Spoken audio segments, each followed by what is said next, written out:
오늘도 참으로 좋은 날입니다. 새롭게 시작하는 한 주간 주님의 도우심으로 날마다 승리의 날 되시기를 축복합니다. 이 세상을 살아가다 보면은 힘들고 두려운 가운데 처할 때가 있습니다. 앞날이 캄캄하고 도무지 길이 없고 불안하고 죽음의 위협이 다가오는 그러한 때 어떻게 해야 되겠습니까? 바로 그때 주실 평강을 사모하는 이것이 바로 믿음인 것입니다. 이와 같은 사실에 대해서 오늘 귀태구문의 말씀이 잘 이야기해 주고 있습니다. 요한복음 20장 19절 20절에 이날 곧 안식 후 첫날 저녁 때에 제자들이 유대인들을 두려워하여 모인 곳에 문들을 닫았더니 예수께서 오사 가운데 서서 이르시되 너희에게 평강이 있을지어다.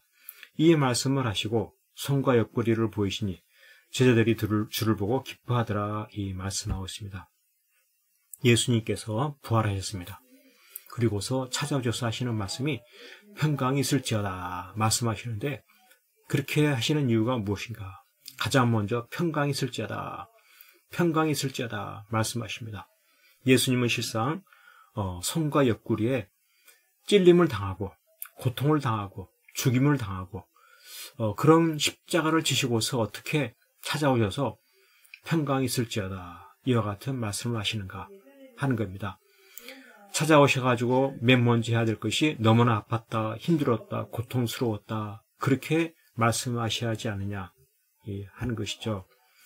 정말 예수님께서 당하신 그 고통 너무나 큰 고통이었기에 참으로 찾아왔을 때 힘들었다고 말씀하셔야 함에도 불구하고 믿음으로 평강을 비신 이유를 깨달으려고 하는 것입니다. 왜 예수님께서 평강을 비신 걸까? 십자가의 고난을 당하시고 부활하시고 평강을 비시는 걸까? 우리 하나님께서는 일깨워주고 싶은 것이 있는데 아픔은 잠시임을 일깨워주고 싶으신 하나님의 심정이 있는 것입니다. 아픔은 잠시다. 고통은 잠시다. 하나님은 믿는 자에게 그 아픔을 견딘 자에게 영생을 주시는 하나님이시다라고 하는 것이죠. 그래서 믿음이란 무엇입니까? 주실 평강을 소망하는 것입니다. 고난과 고통과 죽음과 슬픔의 이 어려움 속에서 주님의 주실 평강, 그 평강을 소망하며 지금 현재 어떤 어려움 속에서도 주신 사명을 감당해 나가는 이것이 바로 믿음인 것이죠. 그와 같은 이에게 어떤 복이 주어집니까? 이 모든 어려움, 환난, 슬픔, 고난을 이기고서 그럼에도 사명을 감당한 그에게 큰 칭찬과 상급이 주어지게 된다라고 하는 것입니다. 그렇습니다. 이제 4월달 또 부활절을 지난 앞으로의 시간들 속에서 힘들고 두렵고 고난이 다가오는 이러한 어려움이 있을 때가 있습니다. 이 세상에서는 항상 그러한 것입니다. 모든 것이 잘 되고 형통했으면 좋겠지만 그렇지 않은 것이 참으로 많은 세상인 것이죠. 그럴 때 어찌해야 되겠습니까? 좌절하고 절망하고 한숨하고 쓰러지고 그것이 아니라 주실 평강을 사모하는 것입니다. 예수님께서 십자가를 지시고 부활하신 후에 찾아오셔서 평강이 있을지어다 선포하신 것처럼 고난당하는 내게 찾아오셔서 평강이 있을지어다 하시는 주님의 그 선언, 그 선포, 그 주실 평강을 사모하는 것이죠. 그래서 그 평강 가운데 내게 주신 사명을 충성되게 끝까지 감당해 나가는 것입니다.